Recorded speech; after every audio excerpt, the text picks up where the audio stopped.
जय श्री राम दोस्तों। इस किले के कारण मुगल बादशाह ने छोड़ा हिंदुस्तान। उत्तर प्रदेश में मिर्जापुर जिला मुख्यालय से कोई 40-45 किलोमीटर दूर कैमूर की पहाड़ी पर दूर से ही नजर आता है चुनार का किला, जो गंगा नदी के दक्षिण किनारे पर बसा हुआ है। किले के भीतर दाखिल होने पर इसका रखरखाव कुछ ठीक लगता है, लेकिन सीढ़ियों से ऊपर पहुंचते ही दिखने लगता है खंडर। हालांकि इन खंडरों से भी इसकी बुलंदी महसूस की जा सकती है। यहाँ के लोगों की बात सुने तो लगता है कि शायद यही किला दिल्ली का प्रवेश द्वार रहा होगा। और गाइड तो रहस्य और रोमांचक के तमाम किस्सों के बीच यह बताने से कभी नहीं चूकते कि आजादी के बाद तत्कालीन राजा बनारस ने इस किले को हिंदुस्तान की सरकार से मांगा था। बदले में उन्होंने भारत सरकार का कर्ज चुकाने का वादा किया था, लेकिन सरकार यह नहीं मानी और राजा बनारस को यह किला नहीं मिला। यहाँ के लोग बताते हैं कि राजा सचदेव ने यह किला बनवाया था। इस किले का ताल्लुक महाभारत काल से जोड़ा जाता है। कुछ कहानियां तो यह भी बताती हैं कि इस किले को पहले चरणाद्रि कहा जाता था, क्योंकि इसकी बनावट पैर के आकार की है।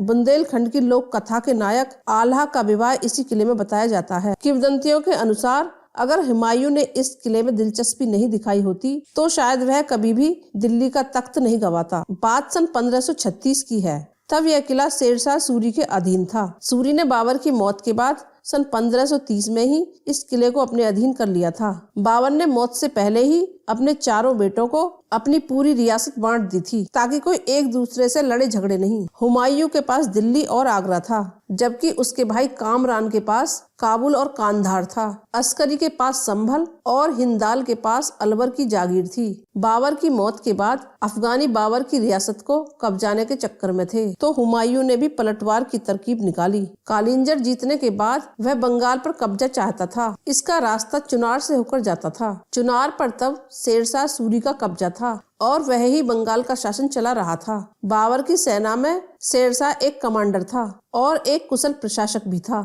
उसकी भी महत्वाकांक्षा शासन के विस्तार की थी। शेरशाह ने बाबर को चुनार का किला कब्जाते हुए अपनी सेना का बड़ा हिस्सा गंवाते हुए देखा था। यही वजह थी कि बाबर की मौत के बाद ही शेरशाह ने इस किले को अपने अधीन ले लिया था। 1536 में हुमायूं ने चुनार के किले पर आक्रमण करके उसे जीत लिया और फिर शेरशाह से बंगाल छोड़ने को कहा।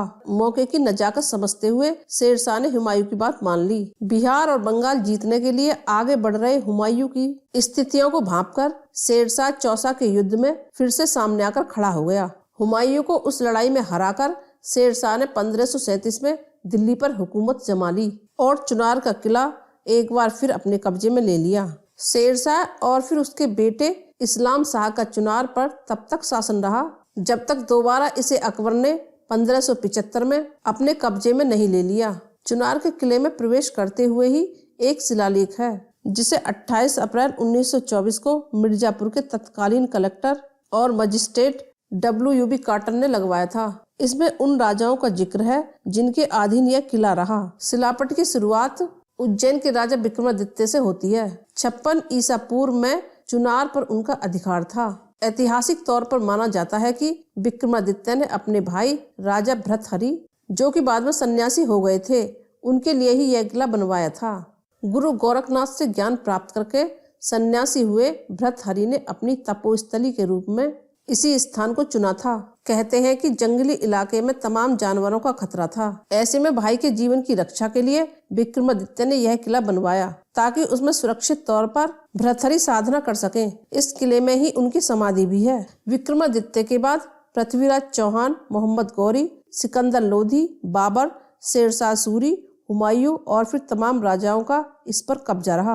अवध के नवाब के कब्जे में आने के बाद से ही अंग्रेजों ने इस पर आंख गड़ानी शुरू कर दी थी, जो कि शुजा-उल-दौला के बाद पूरी तरह ब्रिटिश हुकूमत के कब्जे में रहा। अंग्रेजों ने इस किले का प्रयोग शास्त्रागार और यात्रा गृह के तौर पर किया। भारत के पहले गवर्नर जनरल वॉरेन हेस्टिंग ने इस किले में ही अपना निवास बनाया था। 1849 में महाराजा रंजीत सिंह की पत्नी रानी जिंद कौर को यहाँ कैद करके रखा गया था। हालांकि बाद में वह यहाँ से फरार होकर नेपाल चली गयीं, जहाँ पर उन्हें राजनीतिक संरक्षण दिया गया। साल 2019 में चुनार किले में ही कांग्रेस महासचिव प्रियंका गांधी वाड्रा को भी अस्थायी तौर पर कैद किया गया। किले के इतिहास में इसका महत्व समझा जा सकता है। कहा जाता है कि अंग्रेजों के समय में यह फांसी देने की जगह हो गई थी। इस किले में एक बंदी गृह भी है, जिसे बाद में राजाओं ने बनवाया होगा। एक वक्त पर कहा जाता था कि जिसने चुनार पर कब्जा किया उसने भारत के भाग्य पर कब्जा किया। साल 2013 में जब शोभन सरकार ने उन्नाव के पास ढोंडिया खेड़ा में